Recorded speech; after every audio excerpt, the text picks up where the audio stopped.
Hello and welcome to a live episode of Talk Commerce here at Shoptalk in Las Vegas. And I'm here with Nicole from Signifyd. Nicole, tell us a little bit about your company and what it is that you do. Sure. Yeah. No, thanks a lot for having me. So Signifyd is, think of ourselves as an e-commerce protection platform. And what that means is we stop the bad guys who are trying to buy things at people's stores.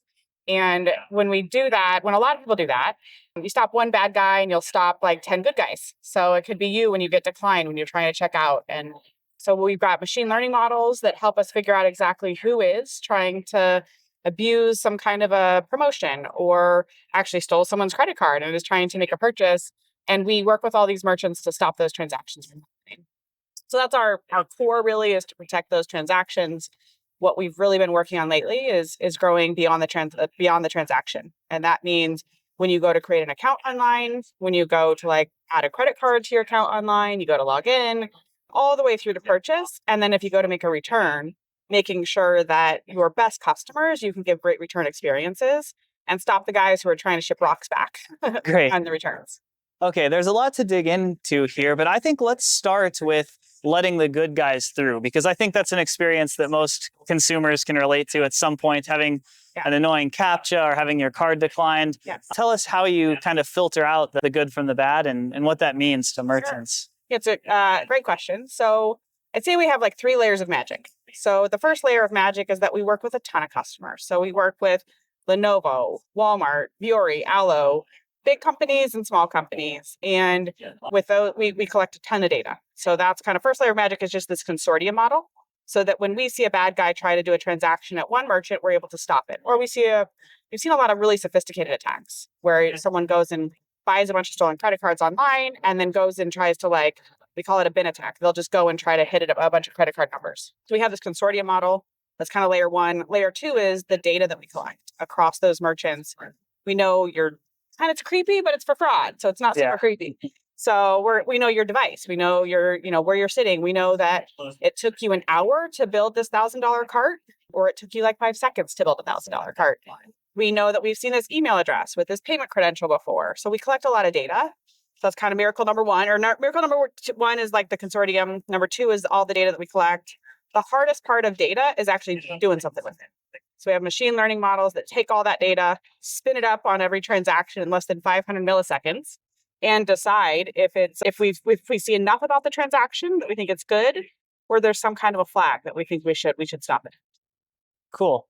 And what does this mean for these kinds of merchants? Like, could you tell us maybe the impact that we had on Lenovo or on one of these companies from implementing the solutions you offer? So customers come to us usually with 1 or 2 problems. One is they have a chargeback problem. So that means too much bad's getting through and customers are calling and you're like, hey, that wasn't my purchase. I didn't buy a $1,000 laptop. So there's a chargeback problem, or they have a problem where they're not getting enough approved. So because they're trying to catch all these bad transactions, they don't have a high enough approval rate, and which means that they're over declining.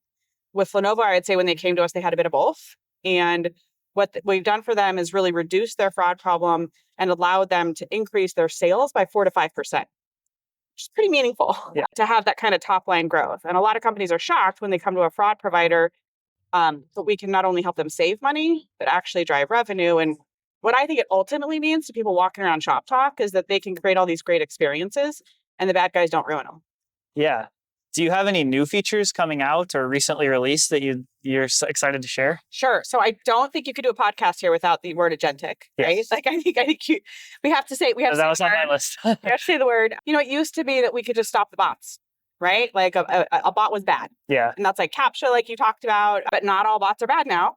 And so now it's part of figuring out like, who are the good bots that you might want on your site, who Nicole has sent on my behalf to go shop at your site, versus the bad guy is doing things. So, we're doing a lot of work around the protocols, around making sure that for our customers, we can create those good experiences. And, as they're trying to go out and create discoverability using Agentic or personalization using Agentic, or even a full checkout experience, that we're not going to stop it. Yeah. Because that'd be the worst, right? Like you create this awesome personalized experience. I'm going to buy this shirt from this brand I've never met before, and then I get declined. Yeah. So that's what we're, when we think about protect, we think about protecting good experiences. Yeah. Very cool. Well, to follow with this AI theme, my next question was going to be, what's the buzz here at Shoptalk? What are people asking you about? And I suspect that may be part of the answer. Yeah, and I think, I don't know, I'd almost say we're almost through like maybe the first hype cycle on Agentic that everyone's like, oh no, the agents are coming, right? We got to prepare the checkout. And I think where we're seeing a lot of Agentic is in discovery, right? I mean, I'm sure you're using it. I'm using it. I'm using it to help me make decisions, become educated about products, learn about products. I've not sent an agent to buy something on my behalf yet. And so, I think a lot of that discussion is here saying, okay, we've kind of got through that first really big hype and the agent, it's all coming, and we're kind of settling in to like, what's it actually going to be like? And how are we going to, set our sites up to be discoverable and for agents to tell the right story of our brand through their platforms. So I think that to me is what we're hearing and talking a lot about. Yeah. So a lot of our audience here at Talk Commerce is maybe small and medium businesses, companies that aren't quite to Lenovo level yet. Yeah. And part of the growing up process for them is starting to think seriously about things like fraud mitigation and, security. And for the new customers who are just getting into, looking into getting serious about this, what would you say to them? What's your message to that kind of business owner or employee? No, great question. I talked to a woman yesterday and I was like, she's a smaller company. They're doing, I think, getting close to $50 million a year in revenue, which, they're rapidly growing. And I was like, who does your fraud? Like, how do you manage fraud? She said, Katie.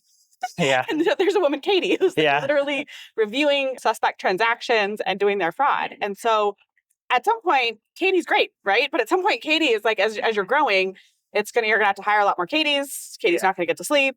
And so I think that's where, we work with a lot of companies. We worked with Vuori and Allo before they were Vuori and Allo, right? I mean, they've always been Vuori and Allo, but they were much smaller. And so as they're scaling, you can't just throw people at the problem. Yeah. One, it's not as efficient, obviously. You're gonna spend a lot of money, but two, humans are awesome, but our machines are pretty great to be able to figure out who those good and bad transactions are. So and the bad guys are using bots. So exactly. Yeah. They're coming at you. They're not a small shop coming at you with less sophistication. They're going to come at you with their full force. Yeah. So, we have a plugin with companies like Shopify, WooCommerce, Magento. So we make it really easy for these companies as they're growing and scaling to be able to plug our services in. Yeah.